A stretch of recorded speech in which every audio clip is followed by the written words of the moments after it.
At Warden Road. And about life. Well, sometimes, Gary, you have to just say a win's a win and take the points.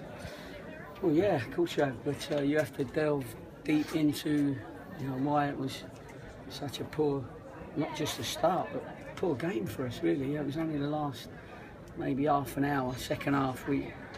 It was really important that I changed the shape just to give them something else to think about, because they were all dead people out there, I thought, in the first half, and they just agreed with that. So I said, there's been a couple of games where we probably deserved a little bit more. Today we didn't deserve too much, but we've nicked a result because of our last 15-20 minutes, and so I'm really pleased with that.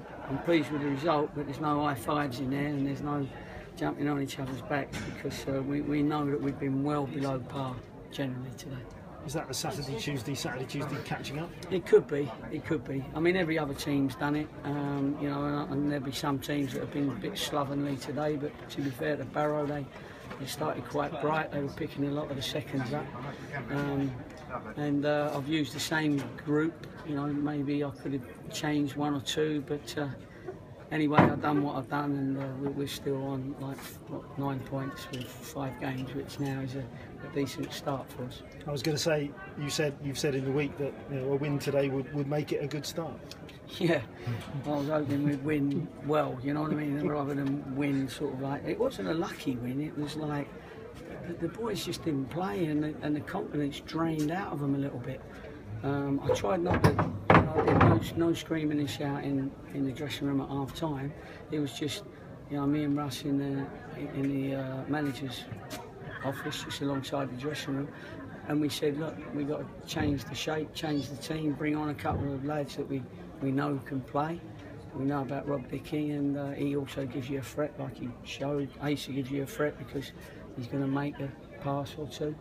So we thought we'd do that, and then leave Josh to a bit later on to hopefully run them down, sort of thing. So, as you say, all's well that ends well, but we're certainly not going to skip all the way home tonight. I mean, the change that you made, you say decisive, made it at half time, and it gradually got there, but once the equaliser went in, it did look like only one team was going to go and win it. Yeah, I think so. Once that went in, but there was only about 10 minutes to go, do you know what I mean? So, but we did have quite a few corners. We certainly looked a little bit more, we were picking up a lot of seconds. I moved the 2 full-backs up to wing-backs to make sure they were a little bit further up the pitch, but their quality's got to improve a little bit when they're in that final third and putting that ball in the danger area rather in the back of the far stand. So they was a bit heavy with their crosses, but I just said to them, if we're going to do well in this league, we've got to understand the game, and they've got to be able to read the game. They've got to be able to do what they need to do to get their game going within the team's tactics. And at the minute, some of them haven't quite got that yet, so we're having to help them. But we know they're a good group, and I'm sure they're dying to jump up in the air and scream, that they got the 3 points. But we got to be realistic and say, I wiped my brow on all 3 stands to let them know that, that was not a win that was sort of well deserved. But anyway, as you say, a win's a win. So. Rob Dickie introduced himself brilliant. That was a thumping header at the end. It was, but he did well before that, didn't he? We know that he can come out with the ball.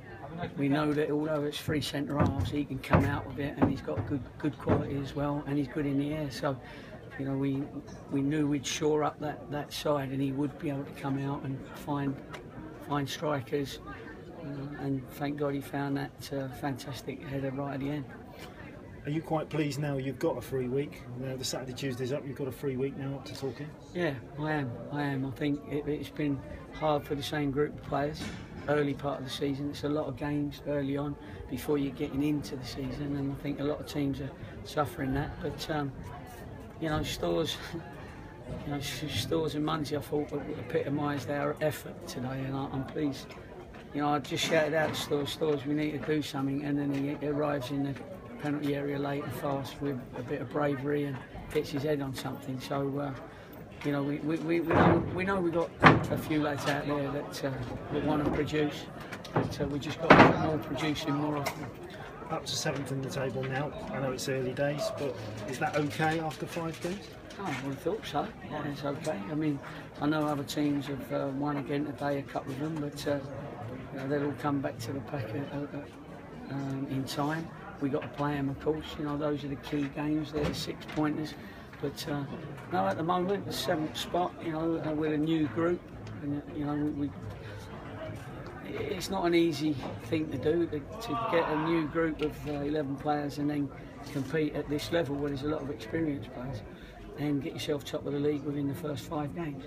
But that's why I say 10, and we'll see where we are after 10, and we'll discuss it again then. Thanks, Gary. No problem. Will working on the training ground give you a chance to maybe have a look at a bit more of that shape that you played today in the second half? Well, it's always, I mean, it's been my shape, to be honest, over the, you know, certainly at the lower levels, getting out of the conference and getting out, I think, the old 4th division and that. So I'm comfortable with it. I know how it works. You've got to have the personnel, of course, but it does give you your wide men scope to get further up the pitch. And they're both good athletes, and they, you know, George and Bart's were getting past people as well, so they work like wingers when you do that. But we had to throw that extra one forward, and as I say, with Dickie, you know that he's going to get forward at the right time, and as long as you don't keep giving it away, which he hasn't and doesn't, you're not going to get caught out. But we had to go for it, and so when you're going for it, that 3-5-2 is quite an interesting change.